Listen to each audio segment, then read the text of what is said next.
भारत पाक तनाव लगता है अब लगातार और बढ़ने की तरफ ही जाता हुआ दिख रहा है, क्योंकि एक तरफ पाकिस्तान में नेशनल असेंबली में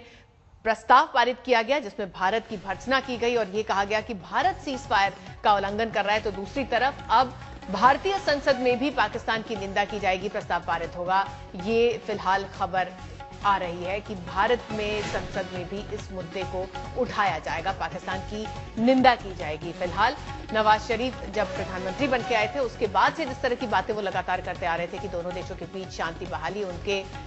उनके टारगेट्स में से एक बड़ा इशू होगा, एक बड़ा मुद्दा उनके लिए होगा, वो तमाम बातें, वो तमाम दावे इस वक्त बिखरते हुए नजर आ रहे हैं, क्योंकि पहले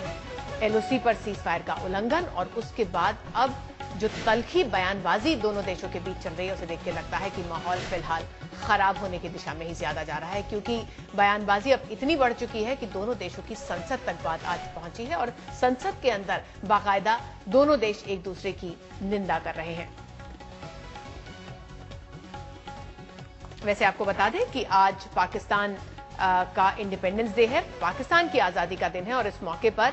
भारत में पाकिस्तान के उच्चायुक्त सलमान बशीर ने एलओसी पर जो हादसा हुआ था, जो वाकया हुआ था, उसके बारे में अपनी प्रतिक्रिया जाहिर करते हुए कहा कि इस हादसे में, इस घटना में पाकिस्तान की आर्मी के फौज के लोग शामिल नहीं थे। ये एक जांच का विषय है, वहां क्या हुआ मुझे नहीं मालूम, लेकिन मुझे सिर्फ इतना मालूम है कि पाकिस्तान की फौज के लोग इस फायरिंग में किसी तरह से भी शामिल नहीं थे। आपको बता दें कि भारत की तरफ से रक्षा मंत्री एक बार संसद में यह कह चुके थे कि पाकिस्तानी फौज के लोग नहीं थे, लेकिन अगले ही दिन उन्होंने अपने इस बयान को बदला और कहा कि पाकिस्तानी फौज के लोगों ने ही हिंदुस्तान के सैनिकों पर फायरिंग की थी। इस सबके बीच राजनीतिक तौर पर भी यह मामला बेहद तेजी से तूल पकड़ रहा है। शरद यादव ने क्या कहा इस पर, सुनवाते हैं आपको।